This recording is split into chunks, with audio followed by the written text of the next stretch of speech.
అందరికీ నమస్తే అండి. చిన్న విషయం ఇంకోటి గుర్తొచ్చింది. ఇక్కడ మా ఇంటి దగ్గరలో ఒక ఒక ఆయన ఉన్నాడండి. మాకు కొంచెం చుట్టాల కిందకే వస్తారు. మా తోడలుడే అనుకోండి, ఏమంటారు. ఆయన ఇంటికి ఎప్పుడన్నా వెళ్ళా అనుకోండి, ఆయన దగ్గర ఒక డబ్బాలో పోసి ఒక సంవత్సరం 2 సంవత్సరాల క్రితం స్వీటు ముక్కలు ఉంటాయి, ఏమంటారు.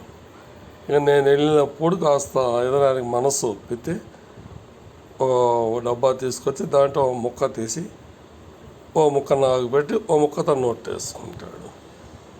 ఆ మొక్క ఎంత చండాలం వాసన వస్తుందంటే నవ్వాలో ఏడవాలో తినాలో పారేస్తే అతను బాధపడతాడు.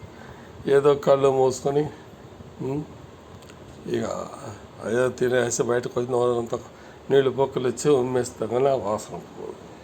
మరి ఆయన ప్రేమ అది, ఏమంటారు. అదే మరి అందరినీ గుటకాయ సాగు చేసి తను మాత్రం ఒక ఐఏఎస్ ఆఫీసర్ లెవెల్లో తిరుగుతూ ఉంటాడు, సూటు బూటు వేసి. చెప్పాను ఇంతకుముందు చాలా వీడియోలో పెట్టాను. ఏమంటారు.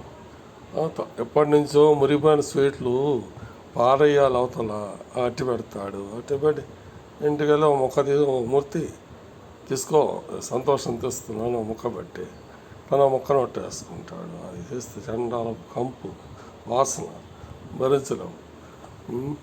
మరి ఆయన గొప్పతనం అది కూడా ఎవరు పెడతారులేండి, మనకి ఆయన పెట్టాడు బాబు. ఏమంటారు.